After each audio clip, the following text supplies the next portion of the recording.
Good afternoon, YouTubers. It's your buddy Choppadong. I am going to come at you today with a full process video. I'm going to try and do it as quickly as possible. We're aiming for under 15 minutes. Let's get started. I am content editor at DFSArmy.com. If you don't know me I'm Choppadong out on Twitter. And if you scroll down to a couple of tweets in under 10 minutes, I can show you how to really cut your research time down by using our coaching picks pages. But really and truly, let's show you how to do it for yourself. So what we're going to do today is we're going to dive into the DFS Army MLB research station. And the first thing we do is we bounce over here to the starting pitching matchups page. And we're going to sort by K-score. That's what I do. K-score is your strikeout upside. It measures the strikeout ability of the pitcher versus the strikeout, I guess, problems or weakness of the team that he's facing, and gives a total number. We were shooting for over 500, and I will sort these, take the first 5 or 6 or 7 guys. I'm going to kind of compare them by price point, which is really easy over here, and then I can scroll all the way over this way, and I can grab the green section, which is Vegas, right here, and I can start kind of comparing these guys apples to apples and see who's the best. We're going to flip it on its head, and we're going to do who's the worst as well for your bats to see who we want to maybe stack against today. Then I'll show you a couple of different ways to grab bats, and we'll construct an overall player pool. So what we'll do is we'll kick over to the spreadsheet that I use. Honestly, I use pen and paper. I just do this for you guys. And with pitchers that I had written down, if you notice here on the research station, Rodriguez, Gray, Kershaw, Matz, maybe, Greinke, whatever, there they are in order. I got cheap pitchers up top, so I didn't really need to look very far today. Some days we need to dig deeper than others, but today we did not need to dig very deep.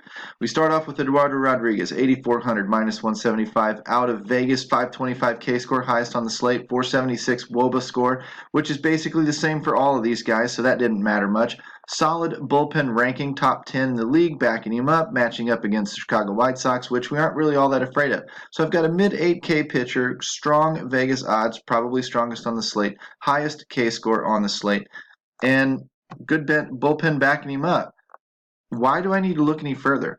8,500 for John Gray, lower Vegas odds, lower K score, a little worse bullpen. I mean, we're not worried about San Francisco necessarily either. So, I mean, I guess he's a pivot, but why would I pay for less Vegas odds and a lower K score? I wouldn't. It doesn't make sense to me. There's a lot of other factors you can use in looking at these guys, but if you start digging and digging and digging, you're just going to make yourself dizzy and go nuts. I stick to these basic parameters, and I do this every single day, and more days than not, it works. Clayton Kershaw, $3,000 almost, more expensive for lower Vegas odds than Erod, and lower K score again over the past year and a half. Same W score, solid pin. Arizona's a little bit more dangerous. We're in Arizona. Why would I pay $3,000 for that? I wouldn't. So again, Erod still takes the lead. Matz is cheaper, which is fine, but he's an underdog, lower K score, worse bullpen. Philly has not been great lately, so I guess he's kind of in play, but I don't need the $700 when I've got this stuff all lined up for me. So if you see where I'm going with this, that's why I land on these pitchers, and I'm very, very strong on Eduardo Rodriguez today. Maybe I could use a little bit of Gray. I mean, if I was building 5 lineups, I might do 4 Erod and 1 Gray. Just something for a little bit of differentiation. If Erod has a bad night, yes, I'm going to have a bad night. But if John Gray has a good night and that lineup does well, then maybe it recovers some of the damage. It's not a hedge that's going to make my night profitable. It's a hedge that's going to keep me from completely getting a 0. Okay, that's how we're going to use those. Now, some nights we balance out and take 3 or 4 pitchers. Some nights it's really only 1. Today I could very easily go all in on Eduardo Rodriguez and really take the chance. If he blows up, boom, I'm tanked everywhere. But that's how much I like him today. I'm not saying he's going to have the best performance on the night. I'm saying that for price for the dollar, points per price, he's a very, very solid option. Compared to what we have, it makes more sense to me. Now, when I scroll down and flip it on its head, I look at these pitchers. I'm looking at Sierra, whip, home run per 9, walks per 9, xWOBA against, what's the xWOBA against him by righties and by lefties? How does he handle those bats? And then the matchup, and then some notes over here. So pitcher would be Anibal Sanchez, had a low DFSA grade in our research station, has a very high Sierra, has a high whip, which is walks plus hits per innings pitched, has a low home run per 9, so he didn't make the list there, but high walks plus hits, has trouble with right-handers and left-handers, and he's facing New York. Anibal Sanchez is in a world of trouble today. The only thing that's going to keep Anibal Sanchez in the game a long time is the ineptitude of the New York Yankees if they can't get to him for whatever reason. Yankees are a fine stack today. Plutko, 4.9 Sierra, 2.59 home runs per 9, struggles against right-handed bats. So you focus on righties with ISO in Kansas City. We'll get to that when we pick bats. Pomeranz out there in San Francisco. Interesting. Colorado on the road doesn't score as much. They don't have a very high implied run total today.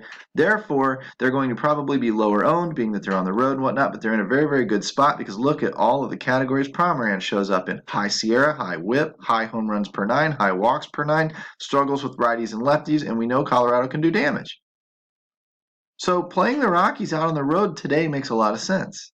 It might work for you. If you can find a few of them swinging hot bats, it makes a ton of sense. Teheran tends to walk a lot of people. He's got a high Sierra, so that brings the Cubs into play. These are the guys that I'm targeting. Now I would be most interested in Sanchez and Keller and Pomeranz.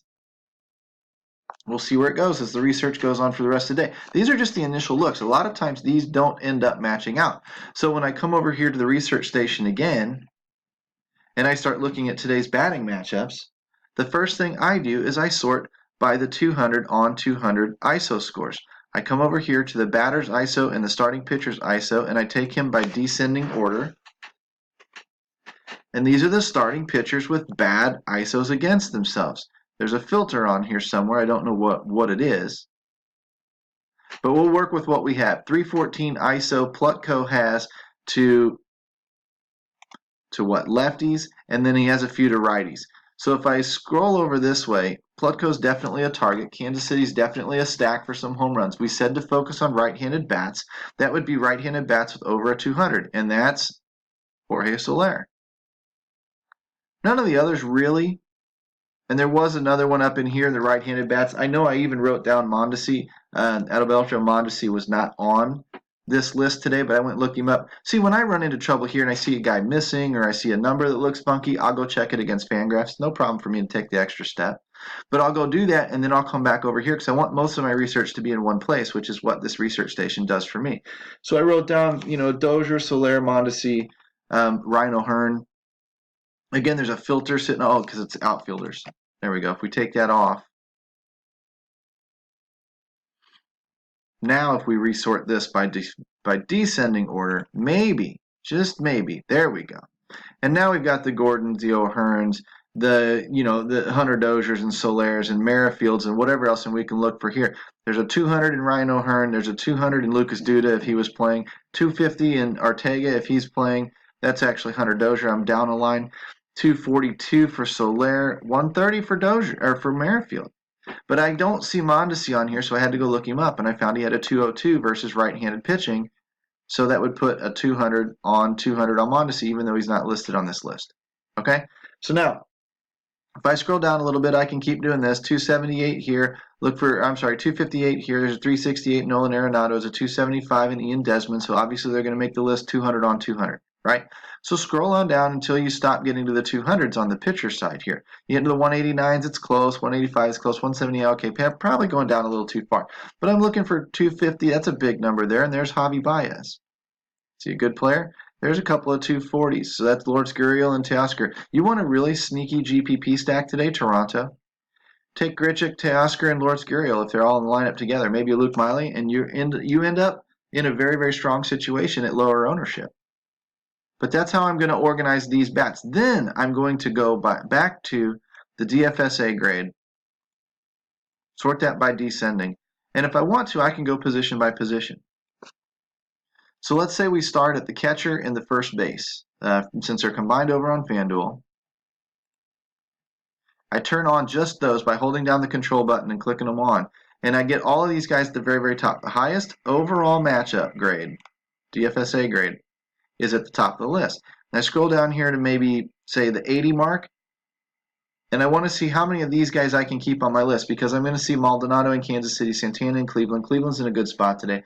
Voit, the Yankees are in a good spot today. Hoskins, Muncy, LA's kind of hot right now. Sanchez, there's one on FanDuel. Might run Voit and Sanchez in the same lineup and use my utility spot.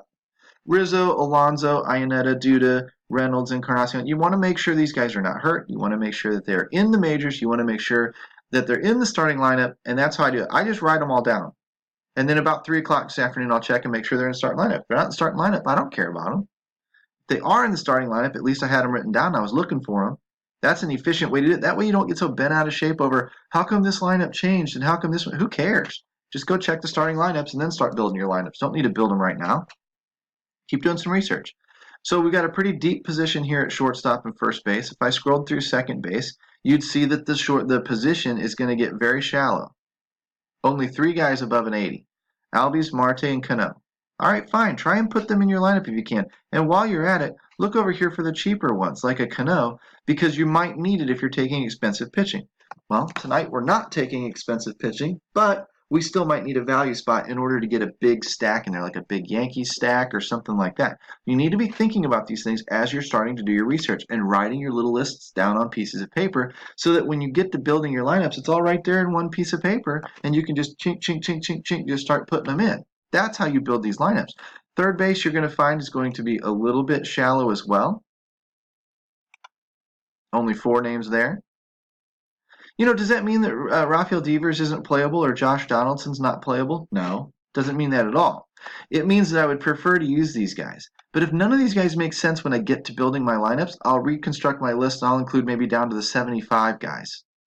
And I'll come down and I'll pick up Sandoval, Donaldson, and Devers and start using them if I have to. You can't put such hard, rigid rules on yourself that you can't build lineups or that you end up having to pick from crappy names just to fit by your rules. No, open your mind a little bit when things aren't exactly working out as planned. But you've already targeted good pitching, you've targeted bad pitching for bats, and now we're starting to put together some lists with some power numbers and great DFSA grades. Outfield is the deepest spot. I'll show you this one just to show you how deep it gets down here above the 80. All the way down here to Brett Gardner. So that's 1, 2, 3, 4, 5, 6, 7, 8, 9, 10, 11, 12, 13, 14, 15, 16 outfielders. You know, and again, you're targeting names like Pomeranz, Plutko, possibly Matz, Teheran, who walks a lot of people, Sanchez. You're targeting the bad pitchers on the slate with this as much as possible too, while also watching for value, cheaper plays. You know, you might need a Schwarber tonight at 3,900. Might need a Markakis tonight at 3,800 over on DraftKings. You can use this for both ways to build. And the last thing that I'm going to typically check is I'm going to check the Trends tab. And I'm going to go through looking for either last 7 or last 14 days. Today I did last 14 days. I'm going to pull all of these guys up to the top. And again, I'll turn on my catchers and my first baseman because we know that that was deep, right? And I already had the names written down. I had over on my list, I had Freeman, O'Hearn, Encarnacion, Reynolds, Duda, Iannetta, Alonso, Rizzo, Sanchez, Muncy, Hoskins, Voit, Santana, Maldonado, and then I included Flowers and Real Muto. And here's why. When I had just the first baseman and the catchers listed for who's running hot, who's hitting over a 400 or like close to a 400 WOB over the last 14 days, the only ones that I got off of my original DFSA grade list, guys that were above an 80, because what I did is I did this, came down here to number filters, went greater than 80, so 79.9, because if you say 80, it'll take out an 80.0. Anything over an 80 I want, there they are. And I look here and I've only got 1, 2, 3, 4, 5 options. They're all pretty pricey. I need a value play. For me to find a value, I guess I could have used Iannetta. He's got the grade, but he's not hitting very well. So if I wanted to find guys that were hitting fairly well, I had to go back and re-include, I'll clear that out, I had to go back and re-include guys between 75 and 80. So I come down here, go number filters again, between 74.9 and 80 because 80 was included before. And this will only show guys between a 79 and 80. And now all of a sudden I can include Tyler Flowers on my list. So you use these filters, you sort things, you play around with it, you start picking up on ways to isolate player pools and construct your lineups accordingly with basically bats that are graded over an 80 or at least over a 75 that are hitting over the last 14 days at a 400 WOBA or better. And you go through each position, bing, bing, bing, bing, bing, and do it. And what you come off with is this list right here that my VIPs just got. Right there. And I'm going to give that to them on a daily basis. You guys get it today because I'm just showing you how the process whittles down in, 15 minutes down to just these names right here. This means that I'm going to try and put as many of those players on my team as possible. So I see Freeman and Albies and Donaldson. And I know that if I wanted to include a fourth, like a Tyler Flowers is right there. A Markakis was on that list. Austin Riley was on that list. These are guys, Cunha. These are guys I can create an Atlanta stack. Atlanta did not hit my picking on a weak pitcher stack, but they're running fairly hot as a team. Otherwise, they wouldn't be on this list. And maybe you want to go that route. I can also look at Yankees, and I can see Sanchez here, and I can see Gardner's here. There were a couple of others that were starting to make the list. If I go down below the 80 level and pick the down to 75 DFSA grade, I pick up Voit and I pick up Stanton and some other big Yankee bats. Those work. There's Gleyber Torres. So, and this doesn't mean the only shortstop I'm going to use is Bogarts. I might use Lindor if I'm doing Cleveland stacks. I might use Didi if I'm wanting Yankees. I might use Javi Baez as a one-off because he was in a great spot. These are the situations where you've got at least a core list that you can build from. All these names on here are very, very playable today. And you're going to mix and match based on salary around the other names on your list that didn't make it. Don't see a Robinson Cano on this list. You don't see Javi Baez on this list. You don't see Jorge Soler on this list. Doesn't mean they're not in great spots themselves. So you get to construct your lineup mixing and matching. What I'm doing is showing you how to whittle down your research and ignore a lot of the fluff and get right down to who is playable. Over an 80 DFSA grade, over a 380 last 14 WOBA, and this is your list. Maybe you jump down to a 75 just to get a few more bats in there, but you want as many of these guys as possible in your lineups, and then you want to branch out and maybe round it out with a Cleveland stack, or round it out with a Yankees stack, or round it out, maybe go contrarian. You got 4 Cleveland bats and it looks like they're going to be rather chalky, or Yankees bats, they're going to be rather chalky, and you want to take 3 guys from Toronto and be a little contrarian. Make sure that you go back to this list and start picking your Toronto guys. The ones that make sense are the ones that have high power against the starting pitcher that are also hitting well right now. That's your last 14 WOBA. Hopefully this helps you guys understand where to go with some of this stuff, how to use some of these tools. Of course, I'll be talking with the VIP members inside our chat room most of the day off and on, and we're going to get these guys building better lineups. So you better watch out because those Army helmets are going to be on leaderboards more and more and more and more. Why? Because we dig in and we teach you how to build better lineups. We don't just hand you a lineup and turn you loose. We teach you how to build them for yourself so that you don't need to constantly buy lineups from somebody else. So come on in and check us out. DFSArmy.com is down there in the description. Obviously, the coupon code CHOP, CHOP, triggers a 20% off discount. Get in here, start building lineups today, start talking to me today. I can help you with bankroll, I can help you with lineup construction, I can help you with contest selection. Those are big edges that we don't talk about out here in public land that we keep just for our members inside the private rooms. So take care, guys. We'll talk to you guys in a couple of days.